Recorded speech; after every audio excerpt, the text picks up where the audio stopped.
সিলেটে হযরত শাহজালাল শাহ পরানের মাজার জিয়ারত শেষে শ্বশুরবাড়ি থেকে নির্বাচনী প্রচারণা শুরু করলেন তারেক রহমান। ধানের শীষে চাইলেন ভোট, সকাল 11টায় জনসভা।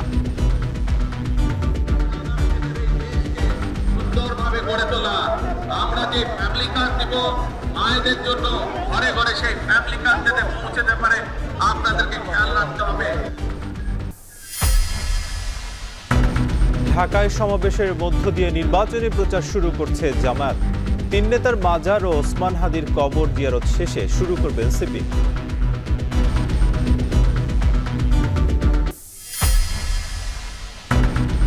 ঋণখেলাপি হয়েও আইনের ফাঁকফোকরে পার পেলেন ৪৫ প্রার্থী। ইসিরও সংশ্লিষ্টতা দেখছেন বিশেষজ্ঞরা, আস্থা ধরে রাখতে লাগাম টানার তাগিদ।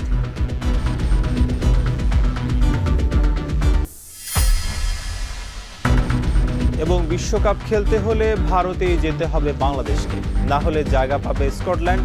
সিদ্ধান্ত পুনর্বিবেচনায় একদিন সময় দিল আইসিসি।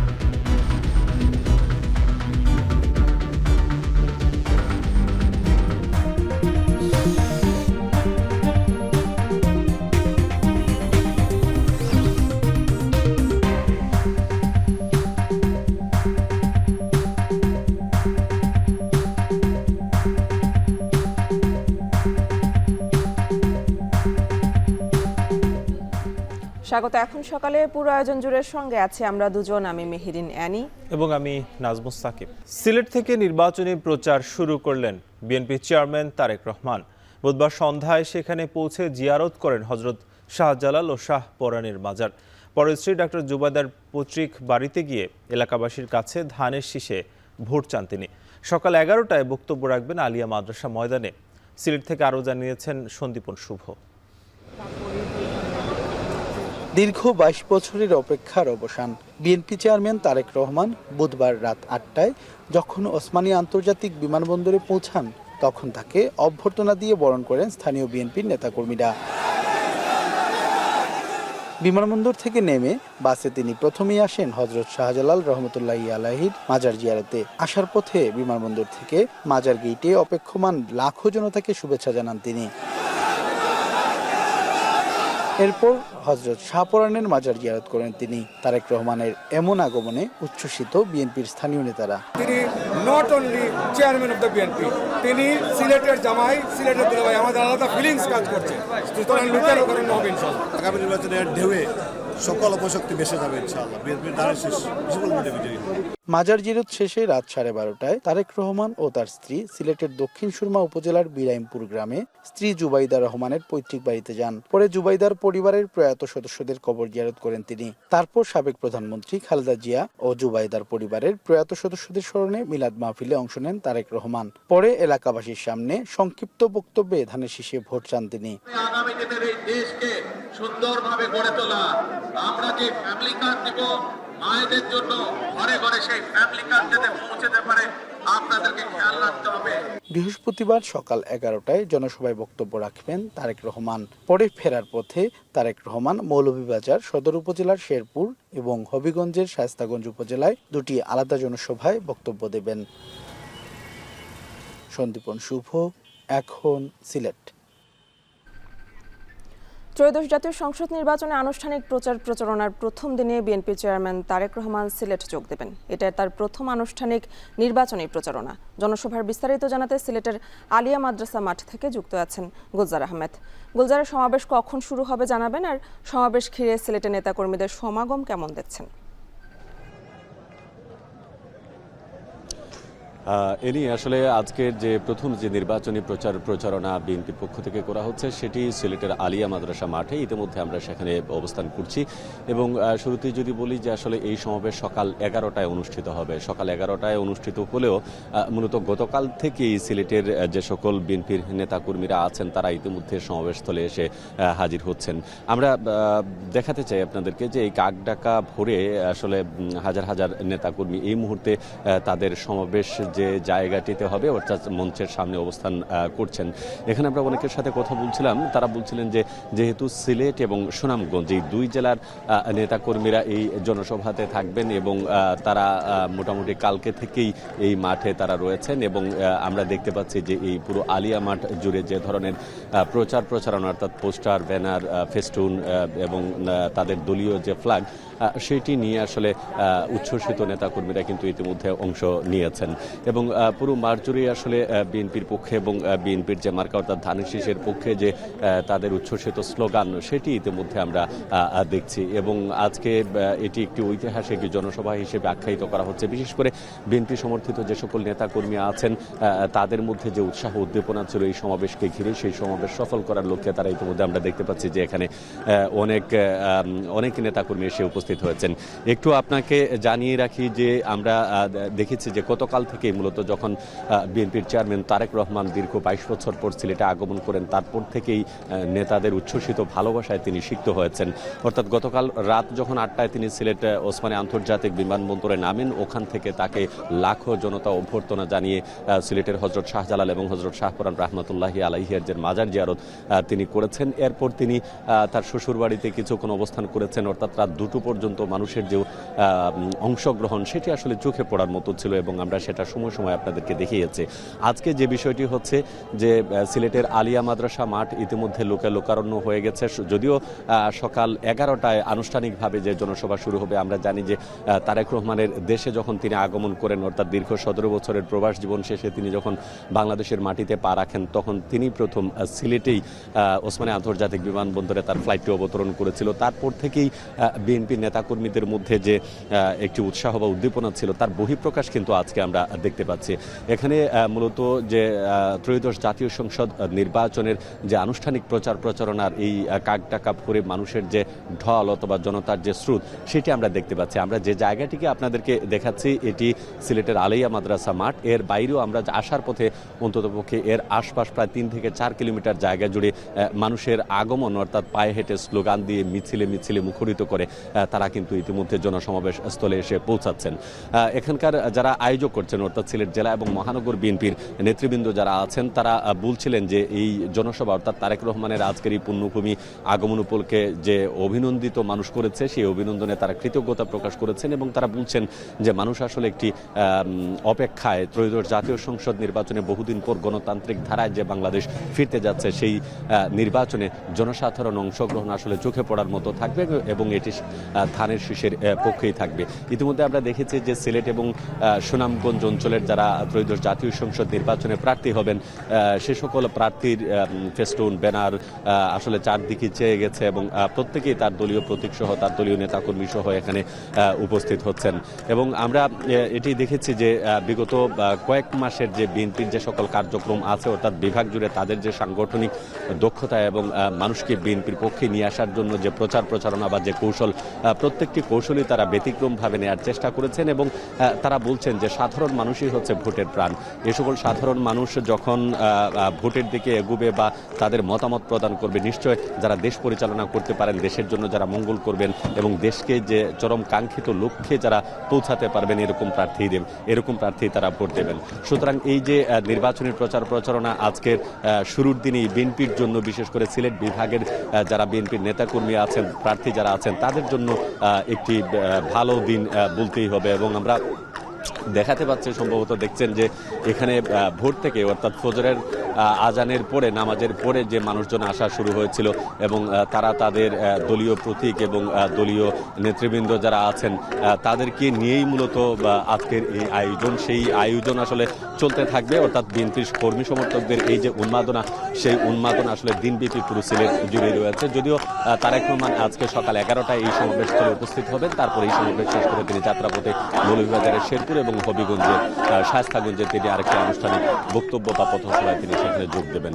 তো এই হচ্ছে আপাতত সিলেটের যে জনসভা আজকের, বিশেষ করে প্রথম দিনের প্রচার প্রচারণায় সর্বশেষ যে কার্যক্রম আজকের জনসভা। তো এই ছিল আমার কাছে সিলেটের আলিয়া মাদ্রাসা মাঠ থেকে আজকের জনসভার সর্বশেষ তথ্য। সিলেট থেকে যুক্ত ছিলেন সহকর্মী গুলজার আহমেদ। ঢাকায় জনসভা ও গণসংযোগের মাধ্যমে আজ নির্বাচনী প্রচার শুরু করবেন জামায়াতের আমির ডাক্তার শফিকুর রহমান। পরের দিন 23 জানুয়ারি সকালে পঞ্চগড়, বেলা 2টায় দিনাজপুর জেলা জামায়াত আয়োজিত স্থানীয় গৌড়ে শহীদ ময়দানে, বিকেল 4টায় ঠাকুরগাঁয়ে আয়োজিত জনসভায় প্রধান অতিথি হিসেবে বক্তব্য দেবেন শফিকুর রহমান। একই দিন সন্ধ্যায় বিভাগীয় শহর রংপুরের সমাবেশে অংশ নেবেন তিনি। রংপুরে রাত্রি যাপন শেষে সকালে জামায়াতের আমির জুলাই গণঅভ্যুত্থানের প্রথম শহীদ ও বেগম রোকেয়া বিশ্ববিদ্যালয়ের ছাত্র আবু সাইদের কবর জিয়ারত করবেন। ওই দিন সকাল 10টায় তিনি গাইবান্ধা জেলার পলাশবাড়িতে আয়োজিত জনসভায় প্রধান বক্তব্য দেবেন।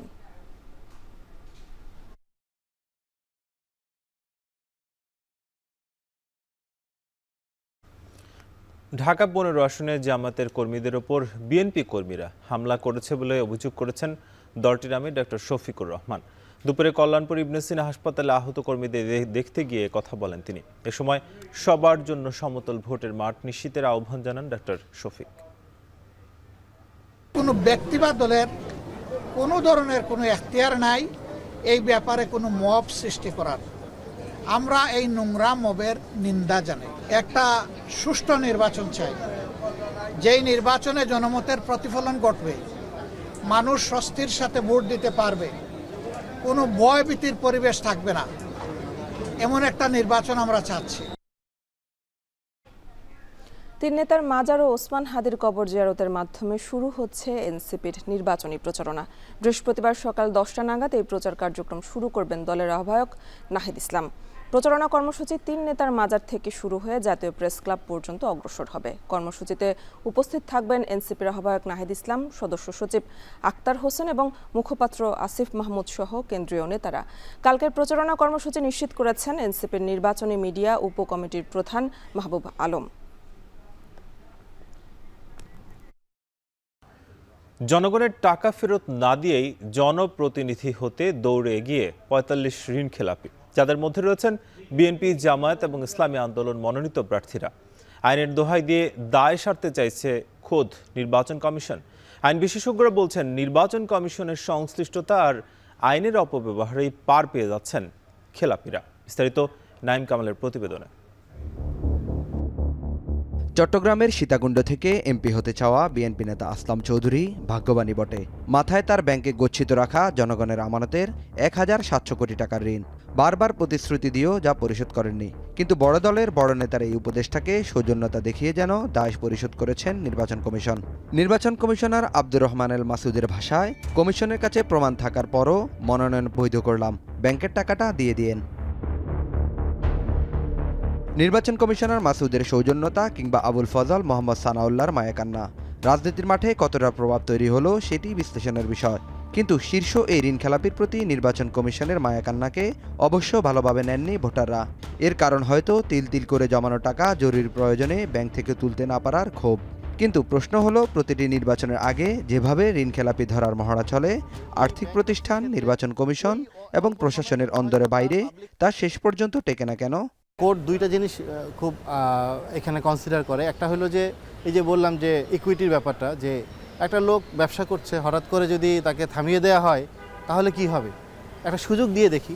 তো এই সুযোগের কন্ডিশন হিসেবে বলে যে 10% টাকা দিয়ে আসেন। তো তখন তারা যদি গুড ইন্টেনশন দেখা যায়, তা তো কিছু না কিছু টাকা তো দিয়েছে, তো ফর দিস টাইম একটু স্টপ থাক। এইটাই হলো মিসইউজ করে অনেকেই। উল্লেখ করা প্রয়োজন, এবারের মাঠ পর্যায়ে রিটার্নিং কর্মকর্তারা 82 এমপি প্রার্থীর মনোনয়ন বাতিল করেছিলেন ঋণ খেলাপি হওয়ার কারণে। কিন্তু শেষমেশ সেখান থেকে এই সংখ্যা এসে দাঁড়িয়েছে 45-এ, যার অন্তত 30 জন প্রার্থিতা ফিরে পেতে উচ্চ আদালত থেকে স্থগিতাদেশ এনেছেন। আদালতের স্থগিতাদেশ পাওয়া 30 খেলাপির মধ্যে 14 জনই বিএনপির। শুরুতে খেলাপির তালিকায় জামায়াত ইসলামের 2 জন থাকলেও একজন অর্থ পরিশোধ করে অন্যজন বৈধতা পান আদালতের স্থগিতাদেশে। বৈধতা দেওয়া হয় নাগরিক ঐক্যের প্রার্থী মাহমুদুর রহমান মান্নাকে। সুযোগ পাচ্ছেন জাতীয় পার্টি, ইসলামী আন্দোলন এবং বাংলাদেশ রিপাবলিকান পার্টির একজন করে।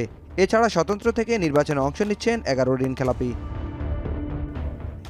অর্থনীতিবিদরা বলছেন, আইনের ফাঁক ফোকরে বেরিয়ে যাচ্ছেন বড় বড় খেলাপিরা, যদিও অনিচ্ছাকৃত খেলাপিদের সুযোগের পক্ষে মত অনেকের। তিনি ঋণ খেলাপি কিনা সেইটা তো হলো, এটা সংশ্লিষ্ট ব্যাংক, বাংলাদেশ ব্যাংক আছেন, আবার এটা অনেকে কোর্টে যে তারপরে তাদের কাছ থেকে একটা রায় নিয়ে আসেন। আপনি যদি ওই ইচ্ছাকৃত ঋণখেলাপি না হন, তাহলে আপনাকে এই ধরনের কিছুটা সুযোগ কোনো কোনো সময় দিতে হয়। অন্তর্বর্তীকালীন একটা সুরক্ষা। তবে উল্টো কথা বলছেন সুপ্রিম কোর্টের এই আইনজীবী।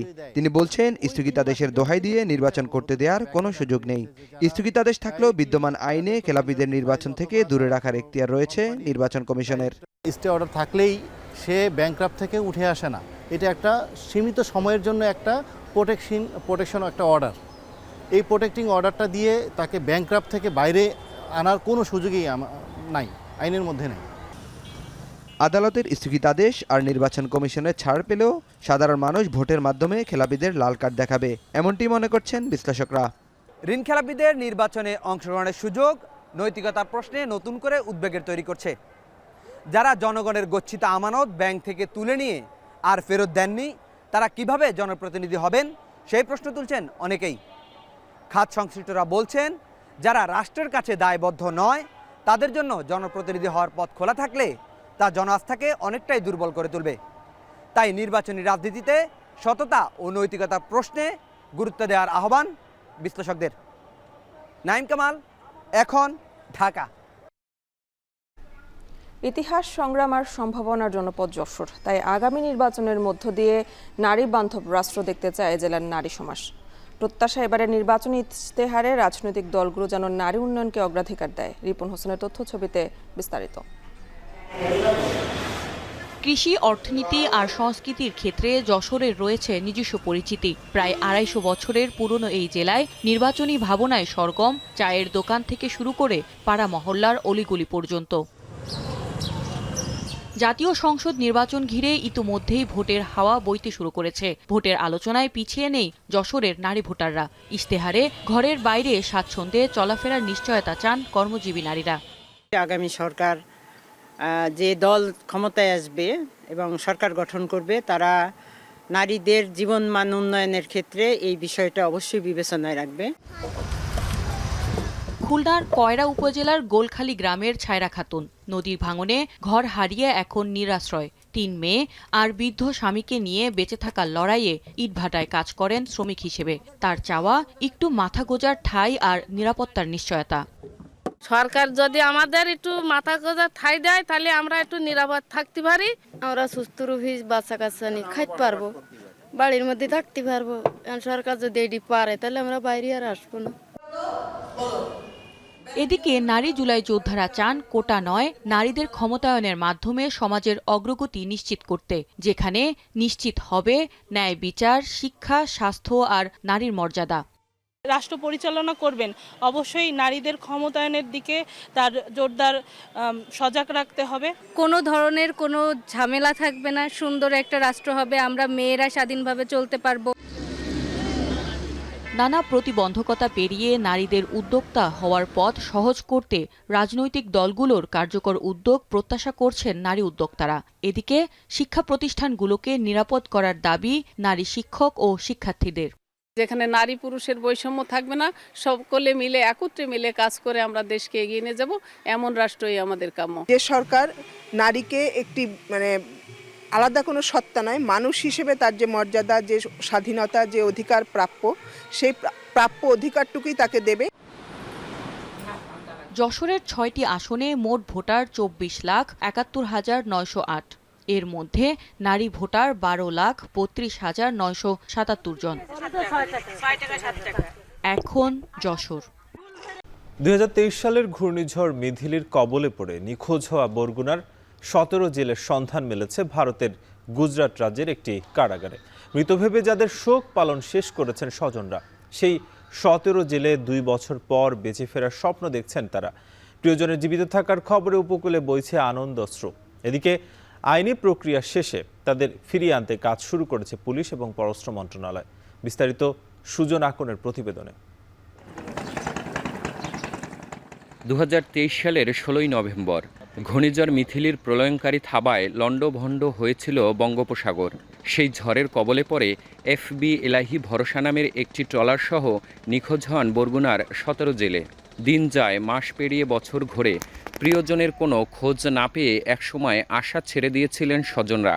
মৃত ভেবে শুরু করেছিলেন শোক পালন। দীর্ঘ 2 বছর 3 মাস পর হঠাৎই এলো সেই কাঙ্ক্ষিত সুসংবাদ।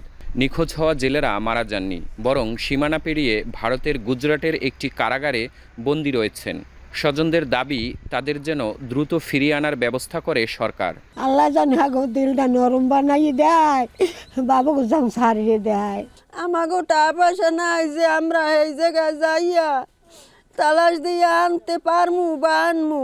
বাবুর আব্বু আর কি ফোন দিয়ে করছে, কোনো ভাষা বোঝে না, সব হিন্দিতে। তারপরে ভাষা বোঝে যে কইছে, ওসির নাম কইছে যে আমি সুরেশ আর কি, আর গুর্জর থানা থেকে বলছি।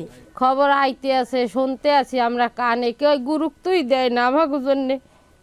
আমাকে জন্য একটু যেন সরকার আপত্তি জানায়, গুরুত্ব দিয়ে আনিয়ে দেয়, এইটি আমরা চাই। তবে এখন পর্যন্ত নিখোঁজ জেলেদের স্বজনরা কেউই বরগুনা মৎস্য দপ্তরে অভিযোগ করেনি। তারা নিয়ম অনুযায়ী আবেদন করলে কূটনীতিক প্রক্রিয়ার মাধ্যমে দ্রুতই তাদের দেশে ফিরিয়ে আনার চেষ্টা করবেন বলে জানান এই মৎস্য কর্মকর্তা। প্রপার চ্যানেলে আবেদনও করে না, যে কারণে আমরা সরাসরি কাজটা করতে পারতেছি। প্রথমত ওনারা একটা জিডি করে ওনাদের যে আইডি কার্ড আছে এবং এফআইডি কার্ড আছে, এই কার্ড দিয়ে আমাদের কাছে আবেদন করলে সহ মানে যেটা জিডি সহ, তাহলে আমরা যথাযথ কর্তৃপক্ষের মাধ্যমে আবেদন করে এটাকে ত্বরান্বিত করতে পারবো। সম্প্রতি মৎস্য অধিদপ্তরের ইলিশ সম্পদ উন্নয়ন ও ব্যবস্থাপনা প্রকল্প থেকে বরগুনা জেলা পুলিশের বিশেষ শাখায় তথ্য আসে, নিখোঁজ জেলেরা গুজরাটের একটি কারাগারে বন্দী আছেন। পরে তালিকা অনুযায়ী নিখোঁজ জেলেদের পরিবারের সঙ্গে যোগাযোগ ও প্রয়োজনীয় কাগজপত্র সংগ্রহ করে ঢাকায় পাঠায় এসবি। এদিকে বরগুনা পুলিশের পক্ষ থেকে ঢাকার এসবিতে জানালে তারা পররাষ্ট্র মন্ত্রণালয়কে অবহিত করেন বলে জানান পুলিশ সুপার। গুজরাটের ওই ইয়েতে আছে, 17 জন আছে স্যার, কোনোটি কিন্তু স্যার কংক্রিট কোনো ইয়ে নেই, নিউজ নেই স্যার। তারপর আমি এসবিকে যখন জানালাম স্যার, এসবি হেডকোয়ার্টার্সে যখন জানালাম, ওনারা স্যার ওনাদের ফরম্যাটে এটা ফর্ম মিস্টেকে জানিয়েছে। বিষয়টি অবগত আছেন জানিয়ে পররাষ্ট্র উপদেষ্টা তৌহিদ হোসেন বলেন, জেলেরা যেন দ্রুত দেশে ফিরতে পারেন তার জন্য সর্বাত্মক সহযোগিতা করবে পররাষ্ট্র মন্ত্রণালয়। আমাদের দেশেও ব্যুরোক্রেটিক ব্যবস্থা আছে, ও দেশেও ব্যুরোক্রেটিক ব্যবস্থা আছে। অনেক সময় এই ফাইলের মধ্যে আটকে যায়, আচ্ছা ঠিক আছে দেখবো না, তারপরে দেখা গেল যে 1 বছর কোনো খবর নাই, এরকম হয়। সম্ভবত এই তথ্যটা আমি সম্প্রতি জানতে পেরেছি এবং নির্দেশনা দেওয়া হয়েছে যেন সমাধান করা হয় তাড়াতাড়ি। ইলিশের মৌসুম মানেই উপকূলে নিম্নচাপ আর ঘূর্ণিঝড়ের আতঙ্ক। উত্তর সাগরে মাছ ধরতে গিয়ে প্রতি বছরই নিখোঁজ হন অনেক জেলে। উপার্জনের একমাত্র মানুষটিকে হারিয়ে একদিকে প্রিয়জনের ফেরার আকুল প্রতীক্ষা, আর অন্যদিকে দারিদ্র্যের কষাঘাতে বিপন্ন হয়ে পড়ে উপকূলের শত শত জেলে পরিবার। সূচনা কোণ, এখন বরগুনা। বিশ্বের সবচেয়ে মজবুত আরএফএল ল্যাডার, যা 6061 গ্রেড অ্যালুমিনিয়ামে তৈরি। শক্তিশালী এমএস ক্রসবার নিশ্চিত করে সর্বোচ্চ নিরাপত্তা।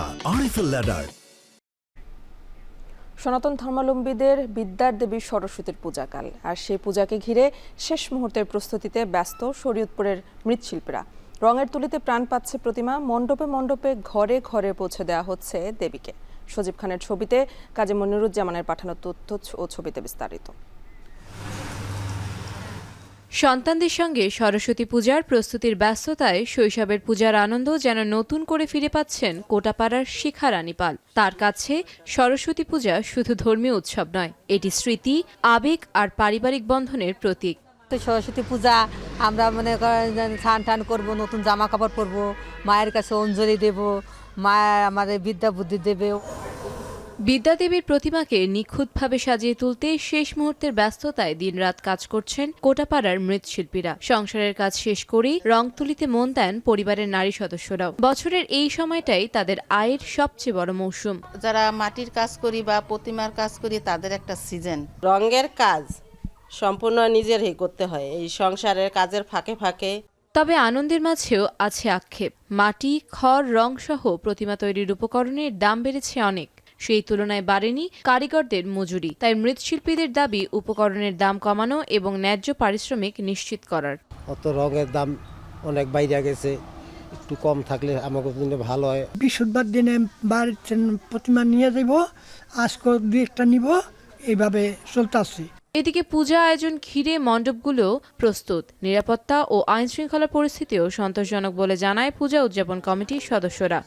আমরা শরীয়তপুরের পুলিশ প্রশাসনের সাথে আমরা মিটিং করেছি, বসেছি। তারা আমাদেরকে আশ্বস্ত করেছেন তারা সর্বোচ্চ নিরাপত্তার মাধ্যমে আমাদের পূজাটি অনুষ্ঠিত করতে সহযোগিতা করবেন। শরীয়তপুরে এবার পারিবারিক শিক্ষা প্রতিষ্ঠান, পাড়া, মহল্লা ও বিভিন্ন ক্লাবে প্রায় ৬০০টি স্থানে সরস্বতী পূজা উদযাপিত হবে। এখন শরীয়তপুর। বন্ধু থেকে শত্রু, সব দিকেই হুমকির তীর ছুড়ছেন মার্কিন প্রেসিডেন্ট ডোনাল্ড ট্রাম্প। ভেনেজুয়েলার পর গ্রিনল্যান্ড দখলের তীব্র বাসনা জন্ম দিয়েছে সবচেয়ে বড় বিতর্কের। এমনকি নিজের লক্ষ্য পূরণের শত্রু মিত্র সবার উপরই শুল্কের বোঝা চাপিয়ে দিচ্ছেন মার্কিন প্রেসিডেন্ট। এমনকি ট্রাম্পের অভিবাসন বিরোধী অবস্থানের কারণে বিশ্বজুড়ে বইছে সমালোচনার ঝড়। তৌহিদুর রহমানের প্রতিবেদন।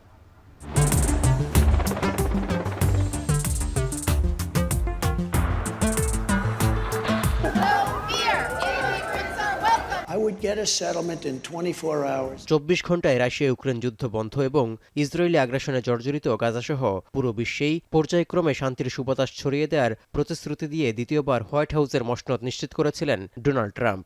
এর জন্য শুরু থেকেই শুল্ক হুমকিকে করেন প্রধান অস্ত্র। যে কোনো মূল্যে যুদ্ধ সংঘাত বন্ধ করে শান্তিতে নোবেল পুরস্কার পাওয়ার স্বপ্নেও বিভোর ছিলেন ট্রাম্প। এক বছরে 8টি যুদ্ধ বন্ধ করেও 2025 সালে শান্তিতে নোবেল না পাওয়ায় শান্তি নিয়ে আর ভাবতে বাধ্য নয় বলে সম্প্রতি সাফ জানিয়ে দেন মার্কিন প্রেসিডেন্ট। মাদক বিরোধী অভিযানের নামে 2026 সালের 3 জানুয়ারি ভেনেজুয়েলায় নজিরবিহীন মার্কিন হামলা যার বড় প্রমাণও। তেল সমৃদ্ধ দেশটির প্রেসিডেন্ট নিকোলাস মাদুরোকে স্ত্রীসহ যুক্তরাষ্ট্রে তুলে নিয়ে যাওয়া এবং শতাধিক নিহতের ঘটনায় হতবাক পুরো বিশ্ববাসী। এর রেশ না কাটতেই ন্যাটোর সদস্য দেশ ডেনমার্কের স্বায়ত্তশাসিত দ্বীপ গ্রিনল্যান্ড দখলে ট্রাম্পের বেপরোয়া সিদ্ধান্ত এবং অতিরিক্ত শুল্ক আরোপের হুমকিতে ফাটল ধরছে ইউরোপ যুক্তরাষ্ট্রের সম্পর্কে। মোট কথা, নিজের লক্ষ্য পূরণে শত্রু মিত্র কোনো কিছুরই তোয়াক্কা করছেন না ট্রাম্প। এসবের মধ্য দিয়ে দ্বিতীয় বিশ্বযুদ্ধের পর অন্য যে কোনো মার্কিন প্রেসিডেন্টের চেয়ে বিশ্ব ব্যবস্থাকে তিনি সবচেয়ে বেশি তছনছ করে দিচ্ছেন বলেও মনে করছেন সমালোচকরা।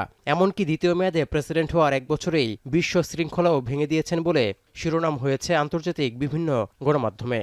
Immediate negotiations to once again discuss the acquisition of Greenland by the United States.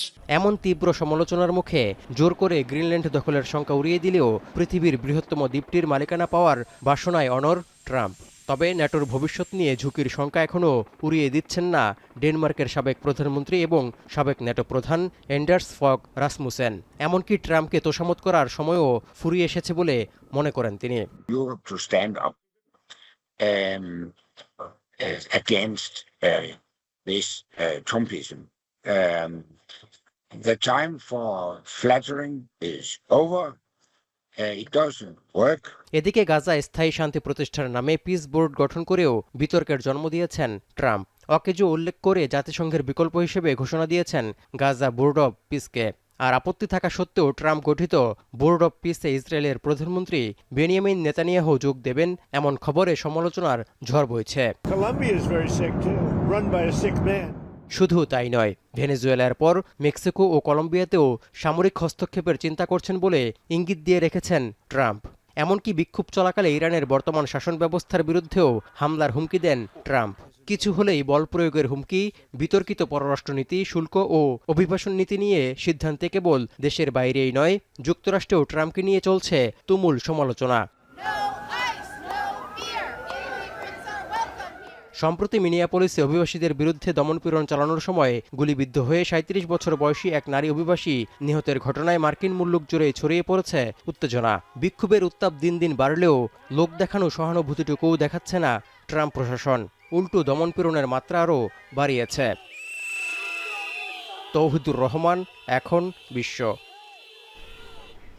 যুক্তরাষ্ট্রের গৃহহীনতা দীর্ঘদিন ধরে একটি স্থায়ী সামাজিক সমস্যা। আবাসন সংকট, বেকারত্ব এবং ক্রমবর্ধমান স্বাস্থ্যসেবার ব্যয় সব মিলিয়ে দিন দিন আরও ঘনীভূত হচ্ছে সংকট। এর মধ্যেই সরকারি সহায়তা কমে যাওয়ার আশঙ্কা পরিস্থিতিকে আরও ভয়াবহ করে তুলেছে। চলতি বছর স্থায়ী আবাসন সহায়তা অর্ধেকে নামিয়ে আনার পরিকল্পনা করছে ট্রাম্প প্রশাসন, যা 1,70,000 মানুষকে নতুন করে গৃহহীন করবে বলে আশঙ্কা করা হচ্ছে। বিস্তারিত জানাচ্ছেন ফজলে রাব্বি খান। যুক্তরাষ্ট্রের লস অ্যাঞ্জেলেসের বেভারলি হিলস থেকে মাত্র কয়েক কিলোমিটার দূরের চিত্র এটি। ছেঁড়া ফাটা তাঁবু ও অস্থায়ী ঝুপড়িতে ভরা এই জরাজীর্ণ এলাকাটিতে ছন্নছাড়া জীবন এখন অনেক যুক্তরাষ্ট্রবাসীর। কেউ কেউ আবার হেল্প লিখে সাহায্যের আশায় দাঁড়িয়ে আছে অলিতে গলিতে। Pues prácticamente donde sea es peligroso, simplemente como vivas es lo que cuenta. দেশটিতে গৃহ সংকট দিন দিন তীব্র হচ্ছে, যার পেছনে সাশ্রয়ী আবাসনের অভাব, উচ্চ বেকারত্বের হার, স্বাস্থ্য ব্যয় এবং সামাজিক বৈষম্যকে বড় কারণ হিসেবে ধরা হচ্ছে। এর মধ্যেই সরকারি সহায়তা কমে যাওয়ার আশঙ্কা পরিস্থিতিকে আরও ভয়াবহ করে তুলছে। গেল বছরই প্রেসিডেন্ট ডোনাল্ড ট্রাম্প এক নির্বাহী আদেশে শহরের রাস্তাগুলো থেকে গৃহহীনদের উচ্ছেদে কঠোর ব্যবস্থা নেওয়ার নির্দেশ দেন। হাউজিং অ্যান্ড আরবান ডেভেলপমেন্ট ডিপার্টমেন্টের তথ্য বলছে 2024 সালে দেশটিতে গৃহহীন জনসংখ্যা রেকর্ড 7,70,000-এ পৌঁছায়, যা ইতিহাসের সর্বোচ্চ এবং আগের বছরের চেয়ে প্রায় 18% বেশি। এমন অবস্থায় ট্রাম্প প্রশাসনের গৃহহীনদের উচ্ছেদ করার পরিকল্পনা সংকটকে আরও বাড়িয়ে দিবে বলে মনে করছে মানবাধিকার সংগঠনগুলো। People who are homeless are much more likely to be the victims of crime. The folks out here are extremely high risk for being assaulted, for being harmed, for severe medical issues on the street. We have lots of folks who die out here every single day because we are not providing adequate care as a society for them. মার্কিন সরকার 2026 সালে স্থায়ী আবাসন সহায়তার অর্থায়নকে অর্ধেকে নামিয়ে আনার পরিকল্পনা করছে, যা আরও 1,70,000 মানুষকে গৃহহীন করবে বলে আশঙ্কা করা হচ্ছে। People get shot.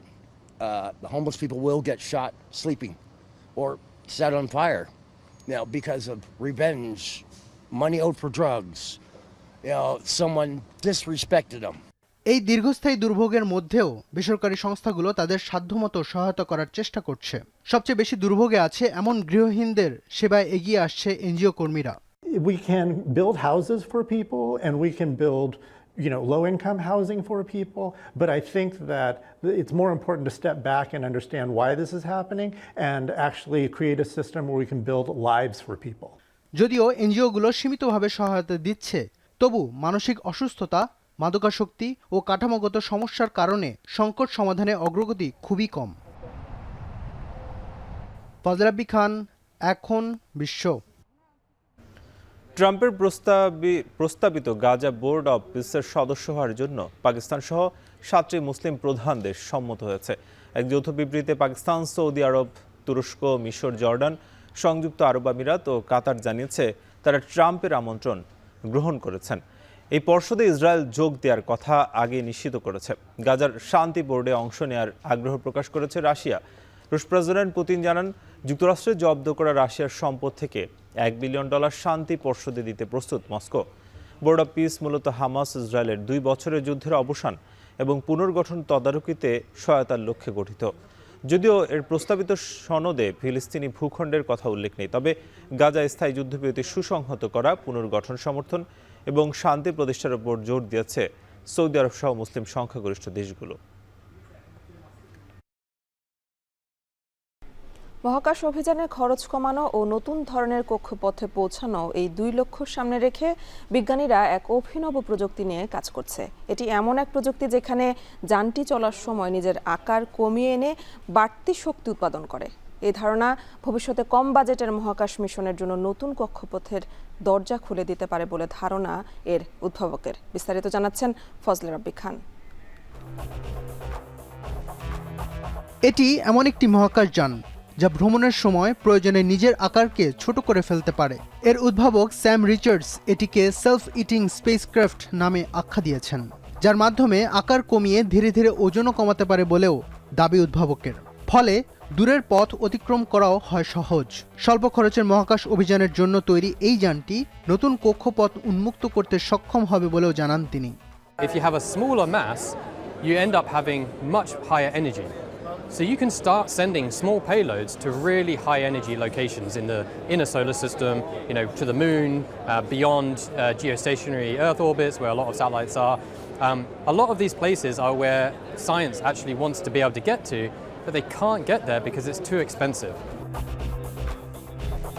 অভিনব প্রযুক্তিতে তৈরি মহাকাশ যানটির ট্যাঙ্কের আকার ছোট করার ফলে ভেতরের চাপ বাড়ে। এই বাড়তি চাপ ট্যাঙ্কের ভেতরের তাপমাত্রা বৃদ্ধির মাধ্যমে সংরক্ষিত হাইড্রোজেন পারক্সাইডের চাপ বাড়ায়।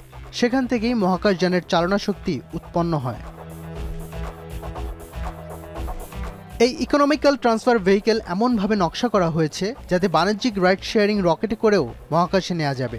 এরপর সেখান থেকে এটি নিজ শক্তিতে এমন কক্ষপথে যাবে যেগুলো বর্তমানে অনেক বৈজ্ঞানিক কর্মসূচির নাগালের বাইরে বলে জানান উদ্ভাবক। এতে কক্ষপথে জমা থাকা মহাকাশ আবর্জনাও কম তৈরি হয় এবং তুলনামূলকভাবে বেশি টেকসই বলেও দাবি করা হচ্ছে। A lot of our clients end up having quite bespoke missions. With these bespoke missions, they need to get to strange locations in space, so around the Earth or further to the Moon and beyond. To look at a new type of spacecraft that is a much more affordable version to provide this high-energy transport to these exotic locations for small payloads. এরই মধ্যে মহাকাশযানটি ক্রয়ে ভারত ও যুক্তরাজ্যের দুটি প্রতিষ্ঠান booking দিয়েছে বলে জানা গেছে। যুক্তরাজ্যের স্পেস এজেন্সির অর্থায়নে পরিচালিত এই প্রকল্পটি বর্তমানে প্রাথমিক নকশা পর্যালোচনার পর্যায়ে রয়েছে। ফজল আরবি খান, এখন বিশ্ব। এবার খেলার প্রসঙ্গ। আসন্ন টি-20 বিশ্বকাপ ভারতেই খেলতে হবে বাংলাদেশকে, অন্যথায় লিটন দাসদের পরিবর্তে বিশ্বকাপ খেলবে স্কটল্যান্ড। অবশ্য ভেন্যু পরিবর্তনের ইস্যুতে পূর্ণাঙ্গ সদস্য দেশগুলোর মধ্যে অনুষ্ঠিত ভোটাভুটিতে হেরে গেছে বাংলাদেশ। এখন বিসিবিকে সিদ্ধান্ত পুনর্বিবেচনা করার জন্য আরও একদিন সময় দিয়েছে আইসিসি। বিস্তারিত আরিফুল ইসলাম সাহাবের প্রতিবেদনে। অস্থিরতা, জল্পনা কল্পনা কিংবা টানাপোড়েনের অবসান, ভারতেই খেলতে হবে বাংলাদেশকে, অন্যথায় আসন্ন টি-20 বিশ্বকাপে দর্শক হয়েই থাকতে হবে টাইগারদের। আইসিসির আজকের বোর্ড সভায় সিদ্ধান্ত হয়েছে এমনটাই। অনিশ্চয়তা আর পেন্ডুলামের মতো ঝুলন্ত অবস্থায় থাকা বাংলাদেশের বিশ্বকাপ ভাগ্য নির্ধারণ করতে বুধবার বিকেল 4:30টায় বৈঠকে বসে আইসিসি, যেখানে আইসিসির সব পূর্ণাঙ্গ দেশ উপস্থিত ছিল। তবে ভেন্যু পরিবর্তনের ইস্যুতে আলোচনা শেষে ক্রিকেট নিয়ন্ত্রক সংস্থা বাংলাদেশকে জানিয়ে দেয় no other if and but, অর্থাৎ ভেন্যু পরিবর্তনের বিষয়ে নানা জল্পনা কল্পনার ইতি ঘটছে এখানেই। বিশ্বকাপ খেলতে ভারতেই যেতে হবে টাইগারদের। বাংলাদেশ অংশগ্রহণ না করলে বিকল্প দল হিসেবে বাছাই পর্ব থেকে স্কটল্যান্ডকে বাংলাদেশের স্থলাভিষিক্ত করা হবে। তবে সিদ্ধান্ত নেয়ার জন্য বাংলাদেশকে আরও একদিন সময় বেঁধে দিয়েছে আইসিসি। আইপিএল থেকে মুস্তাফিজকে বাদ দেওয়ার একদিন পরেই ক্রীড়া উপদেষ্টা সাফ জানিয়ে দেন ভারতে খেলতে যাবে না বাংলাদেশ। সঙ্গত কারণেই বিসিবি সেই সিদ্ধান্তে সম্মতি জানায়। তবে আইসিসি বলছে মুস্তাফিজ ইস্যুর সাথে জাতীয় দলের ইস্যুর কোনো সম্পর্ক নেই। এমনকি আইসিসির দাবি, ভারতের কোনো ভেন্যুতেই বাংলাদেশ জাতীয় ক্রিকেট দল, সংবাদকর্মী কিংবা সমর্থকদের জন্য নিরাপত্তার ঝুঁকি নেই। বিকল্প ভেন্যু হিসেবে শুরু থেকেই শ্রীলঙ্কার নাম আসলেও আইসিসির ভাষ্য, বাংলাদেশের ভেন্যু পরিবর্তনের দাবি মেনে নিলে নাকি প্রশ্ন উঠত ক্রিকেটের সর্বোচ্চ নিয়ন্ত্রক সংস্থাটির নিরপেক্ষতা নিয়েই। এমনকি আইসিসির ন্যায্যতা ও সততা ঝুঁকির মুখে পড়বে। সব মিলিয়ে আইসিসি দাবি করছে বাংলাদেশকে টুর্নামেন্টে অংশগ্রহণ করাতে সব ধরনের চেষ্টাই তারা করেছে। তবে বিসিবি তাদের সিদ্ধান্তে অনড়। তাই বিশ্বকাপ নিয়ে সৃষ্ট জটিলতার সমাধানে আইসিসি এবার সরাসরি বল ঠেলে দিয়েছে বিসিবির কোর্টেই। একদিকে আইসিসির শীতল অবস্থান, অন্যদিকে জাতীয় স্বার্থ ও নিরাপত্তা। এখন কোন দিকে যাবে বিসিবি? সিদ্ধান্তের জন্য অপেক্ষা করতে হবে বৃহস্পতিবার পর্যন্ত। আরিফুল ইসলাম সাহাব, এখন। বিচ হ্যান্ডবলে দেশে প্রিমিয়ার লিগ থাকলেও ক্লাবগুলোর পক্ষ থেকে খেলোয়াড়দের জন্য নেই পর্যাপ্ত সুযোগ সুবিধা। সব প্রতিকূলতার মাঝেও আন্তর্জাতিক অঙ্গনে ভালো কিছু করার আকাঙ্ক্ষা দলের সেরা খেলোয়াড় খোকন মোল্লার। ষষ্ঠ এশিয়ান বিচ গেমস 2026কে সামনে রেখে প্রস্তুতি শুরু করেছে টিম বাংলাদেশ। ফিটনেস, স্কিল আর কৌশলগত দিকে বাড়তি নজর দিচ্ছে ফেডারেশন। 2016 সালে কমনওয়েলথ গেমসের সাফল্যের ধারা বজায় রাখতে আশাবাদী টিম ম্যানেজমেন্ট। এবছর রয়েছে বেশ কয়েকটি আন্তর্জাতিক টুর্নামেন্টের চ্যালেঞ্জ। বিস্তারিত ফারহান ইহসানের প্রতিবেদনে। বিচ হ্যান্ডবল বাংলাদেশের জন্য তুলনামূলক নতুন হলেও সম্ভাবনার দিক থেকে দারুণ এক খেলা। ফিটনেস, গতি আর স্কিলের সমন্বয়ে এই খেলাটি ধীরে ধীরে জায়গা করে নিচ্ছে দেশের ক্রীড়াঙ্গনে। এক দেশ থেকে আরেক দেশে বিচ হ্যান্ডবলের ধরন বদলে যায় বালির কোয়ালিটির কারণে। তাই প্রতিটি টুর্নামেন্টেই খেলোয়াড়দের মুখোমুখি হতে হয় নতুন চ্যালেঞ্জে। 2016 সালে কমনওয়েলথ বিচ হ্যান্ডবলে বাংলাদেশের ক্রীড়াঙ্গনে নতুন সংযোজন হলেও ভবিষ্যৎ নিয়ে রয়েছে দীর্ঘমেয়াদী পরিকল্পনা। আমরা নেক্সটে বিচ ন্যাশনাল লিগ করব, বিচ স্কুল পর্যায়েও যাবে। তখন ইনশাল্লাহ আস্তে আস্তে এই খেলাটা প্রচার ঘটে পড়ে। তখন ইনডোর হ্যান্ডবলে যেমন সারা বাংলাদেশের সব লেভেলের, সব এজ লেভেলের প্লেয়ারদের পার্টিসিপেন্ট থাকে, এটাতেও হয়ে যাবে।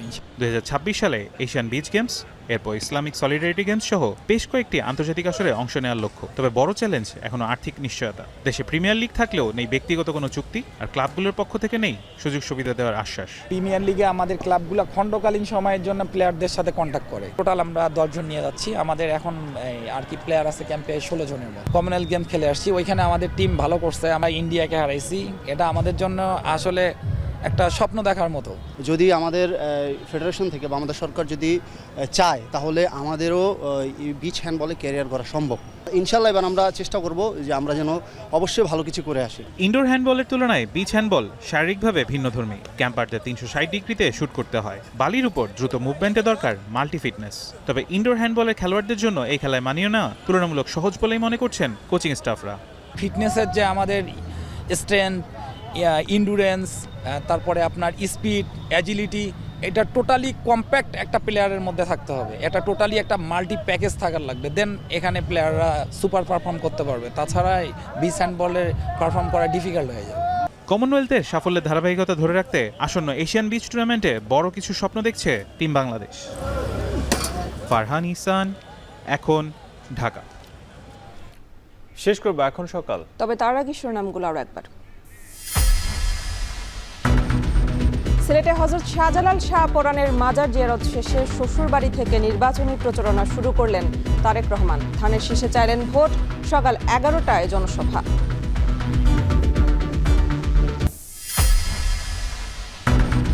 ঢাকায় সমাবেশের মধ্য দিয়ে নির্বাচনী প্রচার শুরু করছে জামাত।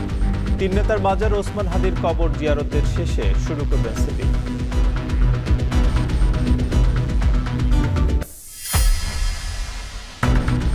ঋণখেলাপি হয়েও আইনের ফাঁকফোকরে পার পেলেন 45 প্রার্থী। ইসিরও সংশ্লিষ্টতা দেখছেন বিশেষজ্ঞরা, আস্থা ধরে রাখতে লাগাম টানার তাগিদ।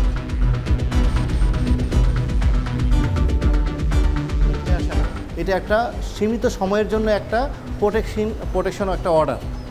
এই প্রোটেক্টিং অর্ডারটা দিয়ে তাকে ব্যাংকরাপ্ট থেকে বাইরে আনার কোনো সুযোগই নাই, আইনের মধ্যে নেই। এবং বিশ্বকাপ খেলতে হলে ভারতেই যেতে হবে বাংলাদেশকে, না হলে জায়গা পাবে স্কটল্যান্ড। সিদ্ধান্ত পুনর্বিবেচনায় একদিন সময় দিল আইসিসি।